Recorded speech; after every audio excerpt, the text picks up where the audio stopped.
이 시간에는 오늘 주신 하나님의 말씀을 우리가 같이 읽도록 하겠습니다. 오늘 주신 말씀은 고린도전서 9장 24절에서 27절까지 말씀을 읽도록 하겠습니다. 한 절씩 교독하시고 마지막 절은 같이 읽도록 하겠습니다. 고린도전서 9장 24절에서 27절까지 말씀입니다.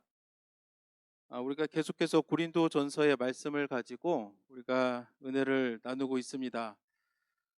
고린도전서 8장에서는 이제 고린도 교인들이 이제 본인들이 실생활 가운데 있어서 이제 조금 잘 모르겠는 것들, 헷갈리는 것들, 이래도 해도 될까 말까 한 그런 문제를 놓고 이제 사도 바울에게 이제 질문하는 것에 대해서 이제 사도 바울이 이제 답을 주는데, 특히 이제 8장에서는 우상에게 바쳐진 그 음식, 특히 이제 고기를 먹어도 되느냐, 이제 말아야 되느냐라는 문제에 대해서 이제 답을 줍니다.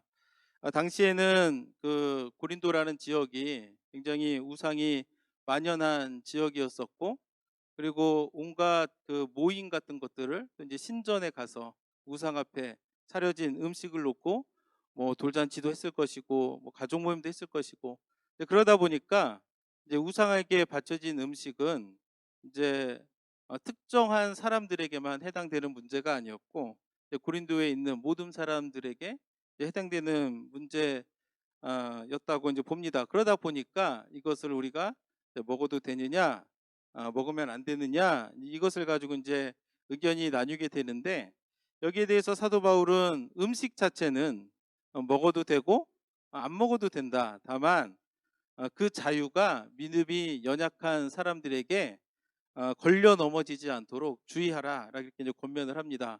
그러면서 이제 본인도 말하기를, 나는 만약 내가 고기를 먹어서 어떤 형제가 실족하게 되고 걸려 넘어진다면 나는 이제 고기를 먹지 않겠다라고 하면서, 이제 9장에 와서는 당연히 내가 할 수 있는 일이지만, 마땅히 내가 가지고 누릴 수 있는 권리지만 하지 않은 것에 대한 이제 이야기로 넘어가는 것을 보게 됩니다. 그래서 8장, 9장을 통해서 사도 바울이 마땅히 누릴 수 있지만, 마땅히 가질 수 있지만 그가 포기한 그 권리를 이야기를 하는데, 앞서 말씀드렸듯이 고기 문제입니다. 고기를 먹을 수도 있지만 누군가가, 믿음이 약한 형제가 그로 인해서 실족하게 된다면 나는 고기를 먹지 않겠다. 내가 가진 권리를 과감하게 포기하겠다. 또 다른 문제가 가족 부양의 문제입니다. 다른 사도들은 그들의 처 자식을 함께 부양하며 그렇게 살아가지만 나는 그것도 하지 않았다. 그리고 마지막으로 살해 문제에 대해서도 이야기를 합니다. 마땅히 내가 일한 것에 대한 수고를 받는 것이 당연한 것이고 내가 마땅히 가질 수 있는 문제이지만 자기는 그렇게 하지 않았다라고 그렇게 이야기를 합니다. 그래서 고린도전서 9장 14절에서도 이제 어떻게 이야기를 하냐면, 이와 같이 주께서도 복음 전하는 자들이 복음으로 말미암아 살리라 명하셨느니라라고 그렇게 이야기를 합니다. 마땅히 교회에서 사역을 하면 교회에서 그 사역자를 위해서 살해하는 것이 마땅하다. 근데 이것이 누가 하신 말씀이냐면 주께서 하셨다는 말씀입니다. 주께서. 사도 바울이 생각할 때 그게 옳은 것 같아서 이야기를 한 것이 아니라 예전에 주님께서도 그렇게 말씀하셨다는 거예요. 그래서 예수님께서 제자들을 부르시고 이제 그들을 가르치시고 이제 그들을 복음 전하러 이렇게 내보냅니다. 그때 아무것도 가지지 말라, 아무것도 가지지 말라. 그래서 어떤 사람들은 그것을 거지 전도라고 이야기를 합니다. 전대나 뭐 그런 것도 아무것도 가지지 말고 그냥 가서 이제 그곳에 유하면서 복음을 전하라. 그래서 누가복음 10장 7절에 어떻게 주님께서 말씀하시냐면, 그 집에 유하며 주는 것을 먹고 마시라. 일꾼이 그 삭을 받는 것이 마땅하니라. 이 집에서 저 집으로 옮기지 말라라고 그렇게 이야기를 합니다. 이와 똑같은 말씀이 마태복음 10장 10절에도 이렇게 나와 있는데, 이 말은 뭐냐면 당연히 사역자가, 목회자가 사례를 받는 것이 주님께서도 이렇게 말씀하신 그런 목회적인 원리다라는 것을 깨닫게 해줍니다. 그러면 왜 주님께서 그렇게 말씀하셨을까? 왜 제자들에게도 가서 먹을 것도 좀 가져가고, 생판 모르는 사람에게 가서 먹을 것 달라하기도 좀 민망하고, 행여나 안 주면 굶어야 되고, 그러면 좀 뭐라도 가져가면 좋을 텐데 주님께서는 그렇게 하지 말라는 거예요. 왜 그랬을까 생각을 하면 그래야 복음에 집중할 수가 있는 겁니다. 자기가 자기 일을 가지고 하다 보면 아무래도 신경이 분산이 되게 되어 있고 가다 보면 부작용으로 또 그것에 더 마음을 팔려서 또 복음을 전하고 또 주의 양들을 돌보고 먹이는 일에는 소홀하게 될 수도 있고 또 그럴 수도 있고 아무것도 없기 때문에 또 이렇게 그 일을 하는 동안에 복음을 전하는 동안에 온전히 또 주님을 의지하고 또 주님을 바라보고 이제 그렇게 할 수 있기 때문에 주님께서는 이제 그렇게 하라고 했는데 사도 바울은 마땅히 받을 수 있지만 그것을 자기는 포기했다라고 이야기를 합니다. 왜냐하면 복음 때문에 그런 겁니다. 복음 때문에. 당시 사도 바울이 목회를 했었던 고린도 지역은 이제 유대 지역이 아니라는 것을 우리가 기억을 해야 됩니다. 고린도 지역은 그리스에 속한 그리고 헬라 문화가 굉장히 그 발달한 이제 곳이었기 때문에 당시 그 헬라 철학자들이 주로 어떤 것들을 했냐면 지혜를 가르쳐 준다, 지식을 가르쳐 준다라고 하면서 이제 강연 같은 거를 합니다. 그러면서 뭐를 받냐? 이제 돈을 받아요. 그러다 보니까 지식 있는 사람들이 어디로 주고 가겠습니까? 사람들이 많고 돈이 많은 곳에 가겠죠. 사람도 없고 막 시골 같은 데를 가지는 않을 겁니다. 사람들도 많고 돈도 많은 그런 곳이 어디였는가 하면 이 시대에 이제 고린도 지역에 있었기 때문에 그 당시 고린도 교회에는 헬라 철학을 가지고 있는 사람들이 다시 지혜를 가르쳐 주고 뭐 강연을 하고 돈을 받는 일이 많았기 때문에 사도 바울은 나는 저 똑같이 하면 안 되겠다. 그래서 내가 하나님의 복음을 전하는 사람인데 좀 달라야 되겠다라고 해가지고 그 권리를 마땅히 포기하는 그런 모습을 보여줍니다. 이게 말은 쉽지만 내가 당연히 잡을 수 있는 것을 이렇게 안 잡는 거, 내려놓는 것은 말처럼 쉽지가 않습니다. 그렇기 때문에 가끔 이제 이것을 한 사람들은 어떤 유혹에 걸리기가 쉽냐면 자기 자랑에 빠지기가 굉장히 쉽습니다. 그래서 제가 과거에 만났던 집사님도 어떤 얘기를 하시냐면 아니 내가 헌금을 얼마나 하는 줄 아니냐 이렇게 말씀을 하세요. 그 말에는 어떤 의미가 있겠습니까? 자기 자랑이 들어가 있는 거죠. 그래서 우리가 신앙생활 할 때 남들이 못하는 것을 내가 했을 때에 조심해야 될 것은 뭐냐면 이것이 자기 자랑이 되지 않게끔 우리가 주의를 해야 됩니다. 남들이 못 가는 나는 선교를 많이 갑니다. 근데 이게 자기 자랑이 될 수가 있는 거예요.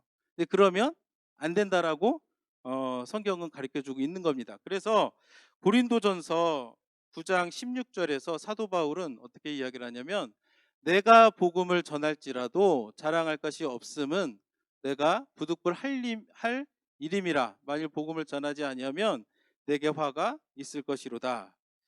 사도 바울은 자신의 권리를 포기하면서 또 무엇을 이야기하냐면 내가 자랑할 것이 없다라고 그렇게 이야기를 합니다. 그러니까 복음을 전하기 위해서 마땅히 가질 수 있는 권리를 다 포기했습니다. 그럼에도 불구하고 그가 하는 것은 뭐냐면 자랑할 것이 전혀 없다라는 거예요. 왜냐? 내가 이 복음을 전하는 이것은 마땅히 내가 해야 될 사명이기 때문에 내가 자랑할 것이 없다라고 그렇게 사도 바울은 오늘 그 고린도전서 9장의 말씀에서 그렇게 이야기하는 것을 우리가 보게 됩니다. 사실 사도 바울은 본인이 자랑할 것이 없다라고 이야기를 하지만 사도 바울은 그 스펙을 보면 자랑할 것이 굉장히 많은 사람입니다. 그러니까 본인도 이제 다른 그 성경에서 이제 표현을 하기를 이제 베냐민 족속이다. 베냐민 족속이 그럼 뭐가 자랑거리냐? 우리가 알다시피 솔로몬이 범죄 이후에 이스라엘이 남과 북으로 이제 둘로 나뉘어지게 됩니다. 아는 것처럼 북쪽은 10개의 지파가 따라가고 남쪽은 2개의 지파가 있는데 북쪽은 계속 우상 숭배를 해가지고 멸망을 당합니다. 그런데 남쪽의 그 두 지파는 하나님의 언약 위에서 이제 남은 자로 이렇게 복을 받게 되는데 그 중에 하나가 유다 지파와 이제 베냐민 지파가 그 남쪽에 속해 있기 때문에 나름의 자랑할 만할 것이 되는 거죠. 또 본인이 뭐라고 하냐면 히브리인 중에 히브리인이다라고 그렇게 이야기를 합니다. 그가 다소에서 태어났지만 누구 못지않게 히브리 말도 잘했고 히브리 그 구약의 성경에도 능통했었던, 그래서 그가 출신만 히브리인이 아니라 이제 구약의 모든 성경에 이제 능통했었던 그런 사람이었다는 것을 이야기를 하고, 당시 최고의 그 학문을 자랑했었던 이제 가말리엘 그 문화에서 이제 공부를 했었고, 또한 로마 권자여서 이제 당시에 로마가 지배하던 그 시대에 굉장히 많은 혜택을 이제 받을 수가 있었습니다. 그 중에 하나가 뭐냐면 시민권자가 가진 그 혜택 중에 하나가 뭐냐면 황제에게 재판받을 수 있는 권리가 있습니다. 그래서 사도 바울이 노년에 예루살렘에 가게 되고, 거기 유대인들이 폭동을 일으켜 가지고 이제 이제 구금이 되고, 또 거기에서 뭐 매를 맞고 그러는데, 아니 왜 시민권자를 재판도 하지 않고 때리느냐 했더니 사람들이 놀라 가지고, 나는 황제에게 나는 재판을 받겠다 해가지고 그가 이제 로마에까지 이렇게 압송이 되는 것을 볼 때에, 사도 바울은 굉장히 자랑할 것이 많은 사람이었는데도 불구하고 오늘 본문에서도 나는 자랑할 것이 없다라고 이야기를 하고, 심지어 다른 본문에서는 자신의 그런 모든 것들을 배설물로 여겼다라고 그렇게 이야기를 합니다. 그래서 자랑할 것이 없는 사람이 자랑을 안 하는 거하고, 이게 사도 바울처럼 자랑할 것이 많은데 자랑을 안 하는 거하고는 다른 거죠. 그러면 사도 바울의 자랑은 뭐였느냐? 그가 말하기를 그리스도의 십자가, 그것이 바로 그것만을 나의 자랑거리로 삼겠다라고 그렇게 사도 바울은 이야기하는 것을 우리가 알 수 있습니다. 오늘날에는 십자가가 굉장히 아름답고 여자들이 뭐 목걸이도 하고 뭐 귀걸이도 하고 그러지만, 이 당시의 십자가가 가지는 의미는 공포죠. 공포, 죽음, 죄임, 뭐 처형, 이런 것들을 의미하는 건데, 사도 바울은 그런 끔찍한 것들을 연상시키는 십자가가 나의 자랑이다, 이것을 봤을 때 사도 바울이 얼마나 복음에 매인 사람이었는가라는 것을 보게 됩니다. 사도 바울이 얼마나 이 복음을 위해서 자기가 가진 권리를 다 포기하고, 그럼에도 불구하고 자랑할 것이 하나도 없고, 내가 마땅히 사명자로서 내가 마땅히 해야 될 일이었다라는 것을 고백하는 것을 우리가 보게 됩니다. 사도 바울은 또 어떤 얘기를 하냐면 19절 말씀에 보면, 내가 모든 사람에게서 자유로우나 스스로 모든 사람에게 종이 된 것은 더 많은 사람을 얻고자 함이라 라고 이렇게 고백을 합니다.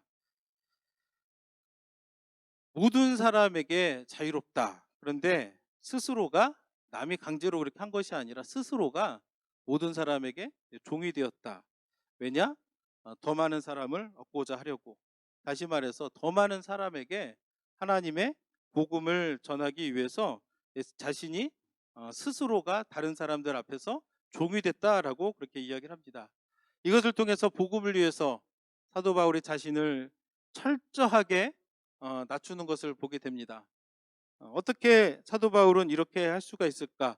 모든 것을 다 배설물로 여기고 예수 그리스도의 십자가만을 자랑하고 자기 자신을 다른 사람들의 종처럼 낮추는, 우리는 남이 나를 알아주지 못할 때 굉장히 막 섭섭한 마음이 들기도 하고, 어떤 사람들은 막 시험에 들렸다 이렇게도 이야기를 하고 막 그럴 때가 많은데, 스스로가 이렇게 다른 사람에게 낮췄다.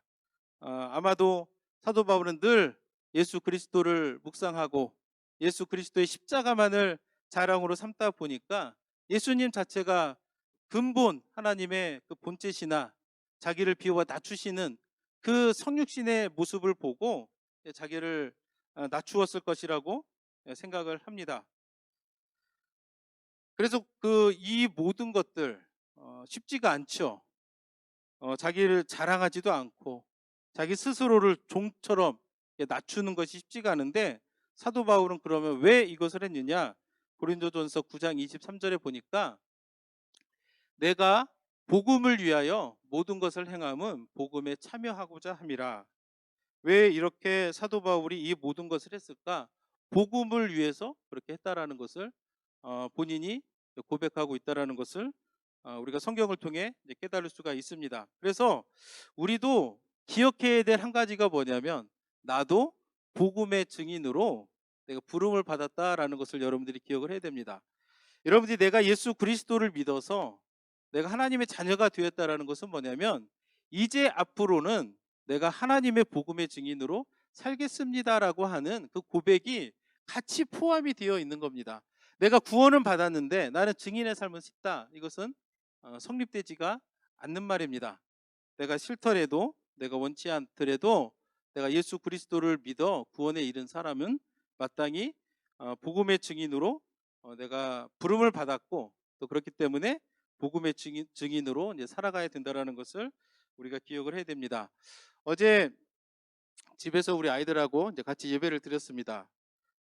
같이 이제 아이들하고 우리가 큐티 말씀을 나누는데, 어제 말씀이 이제 베드로전서 2장 1절부터 이제 그 10절까지 말씀을 가지고 나누는데, 기억에 남는 것이 뭐냐면 베드로전서 2장 9장에 보니까 하나님께서 우리를 어떻게 부르셨냐, 택하신 족속이요 왕 같은 제사장이요 거룩한 나라요 그의 소유된 백성으로 우리를 이렇게 부르셨다라는 말씀을 아이들과 함께 나누었습니다. 그러면 왜 하나님께서 우리를 이렇게 택하신 족속으로, 왕 같은 제사장으로, 거룩한 나라로, 그의 소유된 백성으로 부르셨을까? 우리가 자격이 있어서 그렇게 된 게 아니잖아요. 우리는 여전히 범죄했었고, 우리는 하나님 앞에서 정말 하나님의 은혜를 주시지 않으면 그분을 알아보지도 못할 정도로 우리는 자격이 없는데도 불구하고 하나님께서 그 아들 예수 그리스도를 이 땅에 보내주시고 십자가에 달려 죽게 하시고, 이렇게 부활하심을 통해 가지고 우리를 택하신 족속으로, 왕 같은 제사장으로, 거룩한 나라로, 소유된 백성으로 부르셨는데 왜 그랬는가 보니까 이는 너희를 어두운데 불러내어 그의 기이한 빛에 들어가게 하신 이의 아름다운 덕을 선포하게 하려 하심이라. 우리가 이전에는 어둠 가운데 속해 있었는데 하나님이 우리를 택하시고 왕 같은 제사장으로 세워주시고 거룩한 나라로 삼아주시고 그의 소유된 백성으로 불러주셨기 때문에 어둠 가운데서 우리가 빛으로 옮겨졌는데, 이렇게 해주신 이의 아름다운 덕을 선포하게 하기 위해서 그렇게 했다라는 겁니다. 그럼 우리가 마땅히 기억해야 될 것은 뭐냐? 내가 복음의 증인으로 부름을 받았다라는 것을 기억을 해야 됩니다. 사도 바울이 왜 그 모든 권리를 포기했는가? 이 복음의 증인으로서, 복음의 사도로서의 그 사명을 온전히 감당하기 위해서 그렇게 했다라는 것을 기억하시면서 우리도 내가 그리스도의 복음의 증인으로 부름을 받았다라는 것을 기억을 해야 됩니다. 그래서 사도 바울은 말합니다. 9장 24절에 보니까 운동장에서 다름질하는 자들이 다 달릴지라도 오직 상을 받는 사람은 한 사람인 줄을 너희가 알지 못하느냐. 너희도 상을 받도록 이와 같이 다름질하라. 성경 말씀을 보면 우리의 신앙생활을 어디에 비유를 하냐면 다름질, 달리기에 이렇게 비유하는 것을 우리가 심심치 않게 보게 됩니다. 오늘 우리가 읽은 고린도 전서 9장 24절뿐만 아니라 사도행전 20장 24절에서도 뭐라고 말하면 내가 달려갈 길과 주 예수께 받은 사명, 하나님의 은혜의 복음을 증언하는 일을 마치려 하면은 나의 생명조차 조금도 귀한 것으로 여기지 아니하노라라고 그렇게 이야기를 합니다. 디모데후서 4장 7절에서도 나는 선한 싸움을 싸우고 나의 달려갈 길을 마치고 믿음을 지켰으니, 또한 히브리서 12장 1절에서도 이러므로 우리에게 구름같이 둘러싼 허다한 증인들이 있으니 모든 무거운 것과 얽매이기 쉬운 죄를 벗어버리고 인내로써 우리 앞에 당한 경주를 하며라고 그렇게 이야기를 합니다. 그러니까 사도 바울은 우리의 신앙생활, 우리가 복음을 가지고 복음을 전하는 그 사명을 어디에 비유하냐면 다름질에 비유했다라는 것을 우리가 성경을 통해서 알게 됩니다. 그러면 왜 사도 바울은 다름질에 우리의 이런 신앙의 여정을, 우리의 믿음의 삶을 이렇게 다름질에 비유했을까 생각을 해보면, 당시의 고린도 교회 사람들은 달리기가 무엇인지, 다름질하는 것이 어떤 속성을 가졌고 무엇을 해야 하는지를 모두 다 알고 있었다라는 것을 우리가 기억해야 될 필요가 있습니다. 오늘날에 가장 인기 있는 스포츠 하면 미국에서는 뭐니 해도 풋볼이겠죠. 그래서 저는 그 미국에 와서 제일 놀랐던 것 중에 하나가, 저는 풋볼 룰 잘 모르는데 미국 사람들 그걸 다 알고 있더라고요. 그래가지고 슈퍼볼 하는 날이 되면은 모든 사람들이 모여가지고 마치 한국에서 옛날에 천하장사 씨름대회 하면 그 TV 앞에 모여서 막 응원하고 막 그랬던 것처럼 막 그렇게 하는 모습을 보았고, 또 어떤 사람은 농구를 좋아하고 어떤 사람이 야구를 좋아하고, 그런데 당시에는 가장 사람들이 좋아했었던 스포츠가 뭐였는가 하면 달리기였다라는 것을 우리가 기억을 해야 됩니다. 그래서 고대 그 올림픽 경기하면 기억나는 게 뭐가 있죠? 마라톤이 있죠, 마라톤. 그래서 오늘날에도 올림픽을 하면 맨 마지막에 열리는 것이 마라톤이고, 또 메달의 그 값어치가 다 똑같지만은 그래도 좀 더 이렇게 특별하게 여기는 것이 마라톤에서 우승했을 때 또 이제 그 사람을 좀 더 특별하게 생각하고 이제 더 기억하는 것을 우리가 알 수 있습니다. 그래서 고대의 사람들은 다름질하면 사람들이 가장 좋아하는 운동 경기였고, 그러다 보니까 모든 사람들이 다름질하면 이런 거구나라는 것을 다 쉽게 알 수 있었기 때문에 사도 바울은 우리의 믿음의 삶에 대해서 우리가 복음의 증인으로 살아가는 그 신앙의 여정에 있어서 사도 바울은 다름질에 비유해서 우리가 그 일을 잘 해내야 된다라고 그렇게 이야기를 합니다. 그래서 다름질의 특징을 보면, 실제로 보면 이제 신앙생활하고 이제 비슷한 점이 있는데, 뭐냐면 목표가 뚜렷합니다.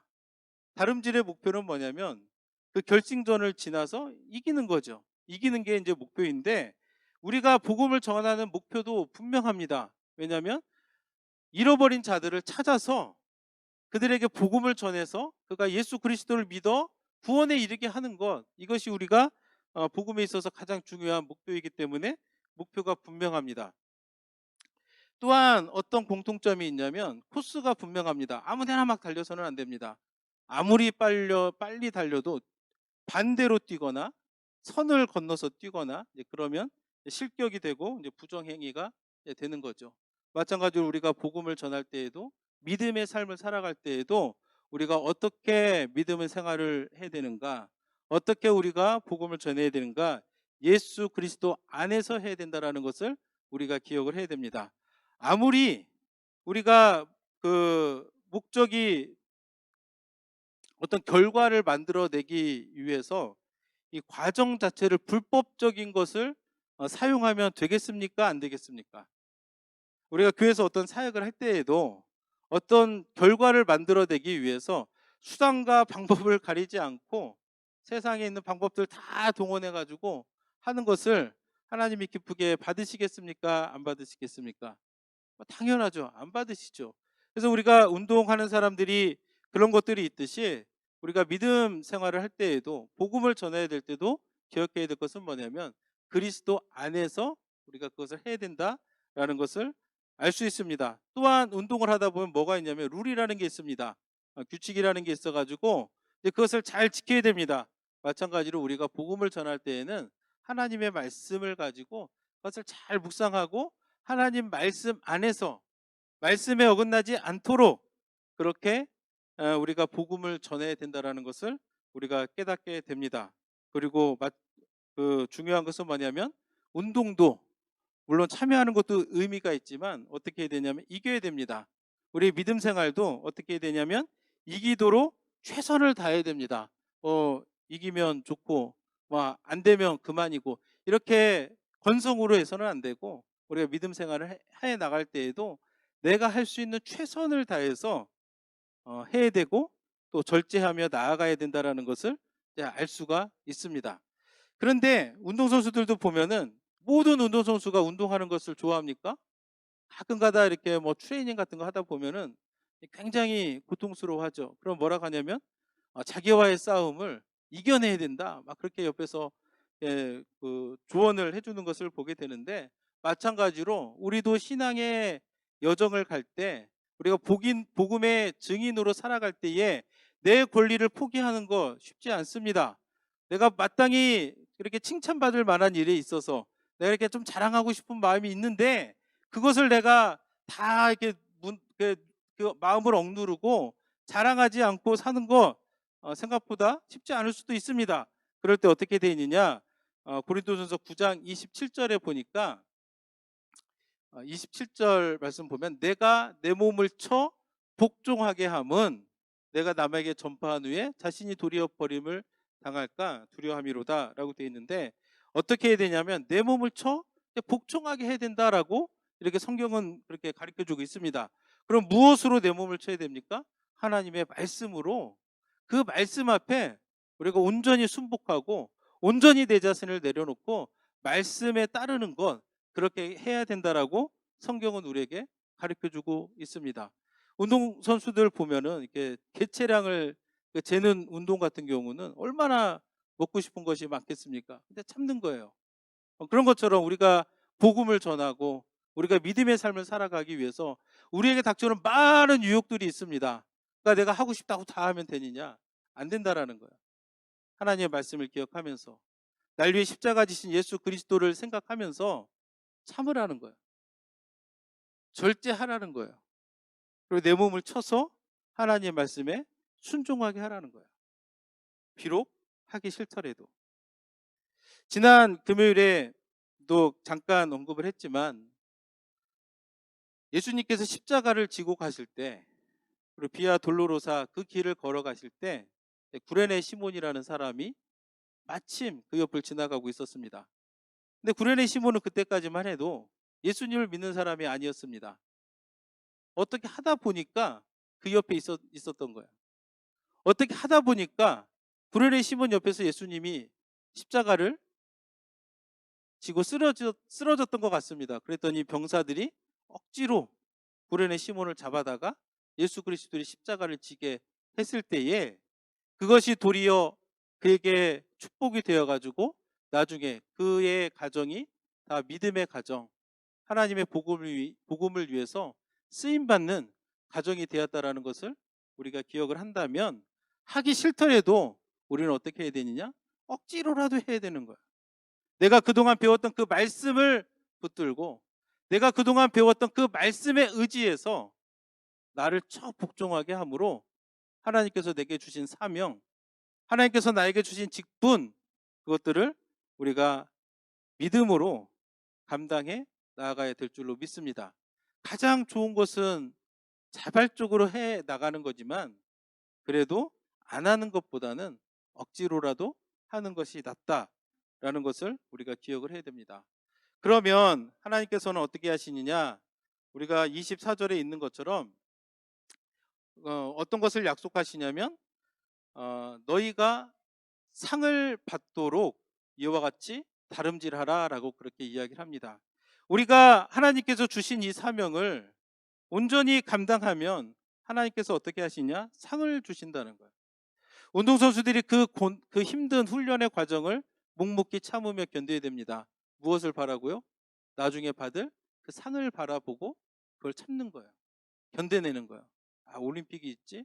아, 내 올림픽에서 내 목표가 있는데 그것을 위해서 참아내듯이 우리도 하나님께서 베푸실 그 상을 기대하고 바라보며 참아내라라고 성경은 우리에게 가르쳐주고 있습니다. 시편의 말씀에 보면은 원수의 목전에서 상을 베푸신다, 이제 그 말이 있는데 그 상은 테이블입니다. 만찬을 의미하는 거예요. 만찬. 우리가 하나님 앞에서 의롭게 살아갔을 때에 하나님께서 그 강한 자를 낮추시고 약한 자를 들어 쓰시고 그 원수의 목전에서 만찬을, 그 원수를 부끄럽게 하겠죠. 그런데 여기서 말하는 그 상은 뭐냐면 생명의 면류관, 의의 면류관이라는 것을 우리가 기억을 해야 됩니다. 우리가 이 세상에서 복음의 증인으로 살아가는 것은 결코 쉽지가 않습니다. 때로는 나를 쳐서 복종해야 될 수도 있습니다. 그래도 성경은 그렇게 하라는 거예요. 왜냐하면 나중에 의의 면류관, 생명의 면류관이 우리를 기다리고 있기 때문에. 그렇기 때문에 우리도 그것을 바라보면서 그것을 기대하면서 우리도 복음의 증인으로서의 삶을 잘 살아가야 될 줄로 믿습니다. 오늘날에는 코로나 때문에 참 그 복음을 전하는 것도 참 쉽지가 않습니다. 왜냐하면 사람을 만나는 것 자체가 부담스럽고 그렇기 때문에 어려운데, 그러다 보니까 이제 모든 일이 있어가지고 이제 코로나 하면 이게 다 익스큐즈가 되는 것 같아요. 예배를 안 나와도 코로나 하면은 아 그래 뭘 해야 되는데 안 해도 코로나 하면은 아 그래. 그게 아니라는 거예요. 비록 코로나가 있을지라도 우리는 내가 복음의 증인으로 부름을 받았다라는 것을 잊으면 안 됩니다. 그래서 내가 이 사명을 잘 감당해 나가면 우리 주님께서 그 의의 면류관, 또 생명의 면류관을 또 붙들고 우리를 기다리고 계실 텐데 우리도 그것을 바라보며 기대하며 오늘도 우리가 그 복음의 증인으로 그 사명을 온전히 잘 감당해 나가는 저와 여러분들이 되기를 예수님의 이름으로 축복합니다. 함께 기도하겠습니다. 좋으신 아버지 하나님 감사합니다. 늘 이렇게 우리가 하나님의 말씀 안에 이렇게 살아갈 수 있게 하여 주심을 감사를 드립니다. 하나님, 코로나가 널리 퍼져 있지만 또 하나님 우리에게 건강 허락해 주셔서 이 시간에 우리가 하나님 앞에 나와서 이렇게 예배할 수 있게 하여 주심도 하나님 감사를 드립니다. 하나님, 정말로 주님께서 먼저 우리에게 찾아와 주셔서 우리를 만나 주시고 우리를 하나님의 자녀 삼아 주셔서 또 복음의 증인으로 또 우리를 불러주시고 또 세워주신 것 감사를 드립니다. 하나님, 우리가 할 수 있다면 사도 바울처럼 예수 그리스도의 십자가를 자랑하는 저희들이 되게 하여 주시고 그 십자가를 위해서, 그 복음을 위해서 우리가 마땅히 권리를 포기하고 마땅히 내 몸을 쳐 그 사명 앞에 그 사명을 잘 감당하도록 하나님 복종할 수 있도록 인도해 주셔서 우리가 마지막 날에 다 주님 곁에서 의의 면류관, 생명의 면류관을 받는 승리하는 저희들 될 수 있도록 주님께서 붙들어 주시옵소서. 이 시간을 주심을 감사드리며 살아계신 우리 주 예수 그리스도의 이름으로 감사하며 기도드렸습니다. 아멘. 이 시간 다 함께 찬송가 354장 주를 앙모하는 자 부르고 기도하고 예배를 마치도록 하겠습니다.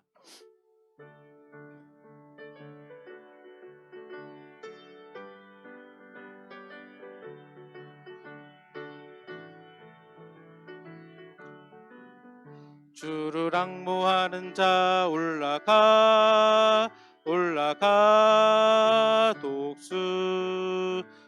독수리같이 모든 싸움 이기고 근심 걱정 모두는 올라가 올라가 독수리같이 주 앙모하는 자 주 앙모하는 자 주 앙모하는 자 늘 강건하리라. 주를 앙모하는 자 걸어가 걸어가 고단치 않네. 길을 잃은 양떼를 두루 찾아다니며 걸어가 걸어가 고단치 않네. 주 앙모하는 자 주 앙모하는 자 주 앙모하는 자 늘 강건하리라. 주를 앙모하는 자 달려가 달려가 피곤치 않네. 전성문을 향하여 면류관을 얻도록 달려가 달려가 피곤치 않네. 주 앙모하는 자 주 앙모하는 자 주 앙모하는 자 늘 강건하리라. 주를 앙모하는 자 올라가 올라가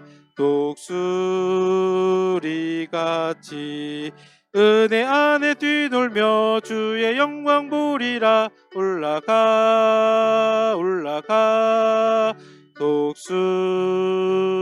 독수리같이 주 앙모하는 자 주 앙모하는 자 주 앙모하는 자 늘 강건하리라. 아멘. 기도하겠습니다. 할렐루야.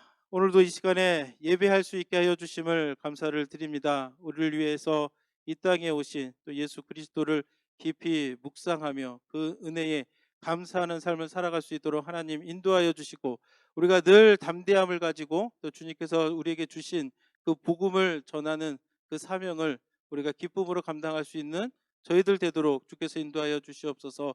주께서 늘 우리 가운데 함께 계시며 우리에게 평안을 주실 줄로 믿으며 이 모든 말씀 우리 주 예수 그리스도의 이름으로 기도드렸습니다. 아멘.